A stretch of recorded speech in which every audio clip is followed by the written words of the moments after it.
Scoring and converting chances has been a big problem for Mauricio Pochettino's Chelsea. Our discussion today is why Chelsea can't score goals. So this is a question that has been asked by many fans and pundits. Last season, Chelsea managed to score 37 goals from an XG of 49.5, underperforming their XG with negative 4.6 goals. This was one among the worst performances by a team in English Premier League last season. Kai Havertz, their leading goal scorer, scored 7 goals with an XG of 11.6, underperforming his XG by negative 4.6. But the game against Bournemouth again exposed a key problem in Chelsea, and this is their inability to convert chances and inability to score goals. So Chelsea made 14 attempts, with 10 attempts coming from open play and 4 attempts from set pieces. This game was end-to-end, indicating even Chelsea losing their strength in denying opponents chances to attempt shots on goal. And we're going to analyze and know why. So, against West Ham, Chelsea attempted 11, with 12 coming in the game. Chelsea missed 1 penalty, and West Ham scored a penalty and 2 other goals from open play. This is a teething problem that is disturbing Chelsea.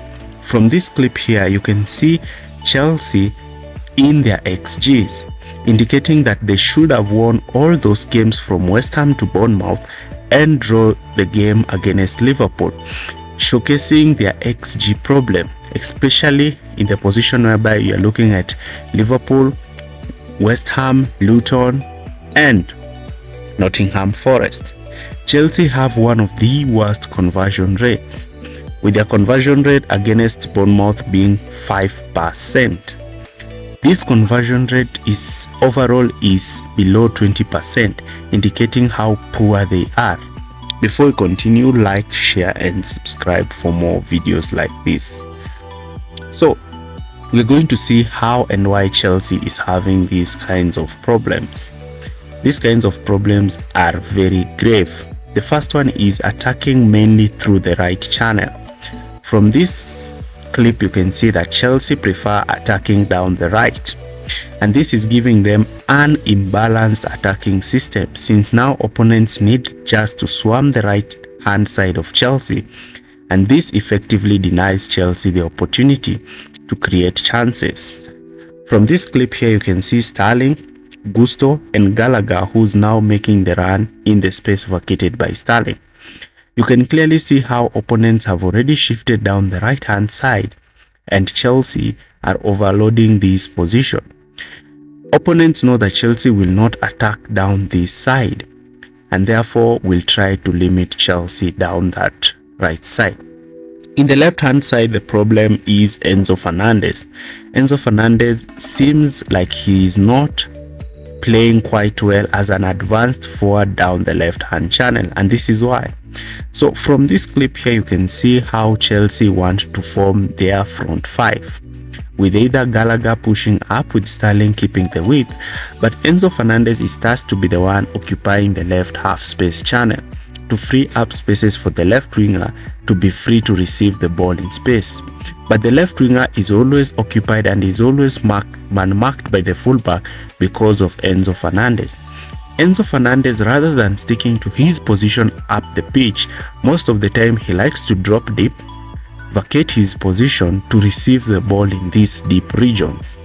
And this is why I say that Enzo Fernandez needs to be starting as the second pivot, because he likes to get on the ball most of the times, and therefore when you leave him in this position, he vacates his forward position, isolating his left back 1v1 or 1v2. And this is indicated by the start, since you can clearly see that only Chelsea attack down the left hand channel 29% of the time, the lowest compared to Manchester City, who attack it close to 34% of the time. Looking also at the short conversion zones, Chelsea are only attempting shots in the 6-yard space at 11%, outside at 58%, end outside the 18-yard box at 31%. And this is indicated by this clip whereby Sterling attempts to make a cross but nobody is making runs. Yet the 6-yard space is the best place to score goals. Their conversion rate is also quite poor, indicating Chelsea's lack of clinical edge in front of goal. You can see here they attempt long-range shots which are not powerful, that either end up hitting the bar, and also you can see how they are not quite clinical in taking shots when they are supposed to, also indicating one of the teething problems that Chelsea has. So Nicolas Jackson has been one constant attacker starting for Chelsea, but Nicolas Jackson has not been performing well.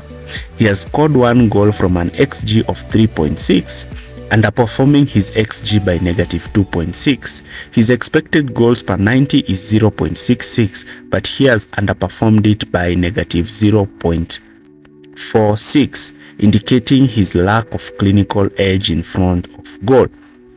And also another player who's been a key starter in attack is Raheem Sterling. Raheem Sterling also has performed well, but his XG numbers are low. He has scored 2 goals from an XG of 1.7, indicating a plus 0.3%, and he has an XG of 0.41 per 90 with an XG of 0.36, indicating also that he's just playing in front or at the same par as his XG, which is not quite outstanding. Chelsea have lacked goals, especially after the injury to Christopher Nkunku, who was Bundesliga's highest goal scorer last season and who's expected to be giving goals for Chelsea. The injury to Armando Broja has also denied Chelsea a strength in the attacking areas, especially in the striker position, a person to give Jackson competition and therefore take away the pressure of scoring goals. Noni Madueke has also not featured mostly this season because of small knocks and injuries and also lack of fitness, and this has also affected Chelsea down the right hand flank. The missing of Reece James, the Chelsea captain, has also impacted the team, since he's a good attacking threat down the wide areas and also can offer leadership on the pitch, especially to young players. And this has been a problem for Chelsea this season. So Mauricio Pochettino needs to improve his Chelsea team. He needs to focus on training drills on shooting and how these players can improve their conversion rate. Enzo Fernandez should also stick to his position to ensure the manager has enough tactical flexibility to improve this team.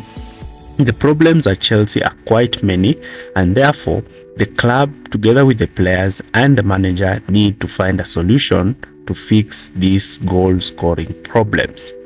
And this is for our video today. Don't forget to like, share and subscribe. And if you've stayed with us till the end, thanks for watching.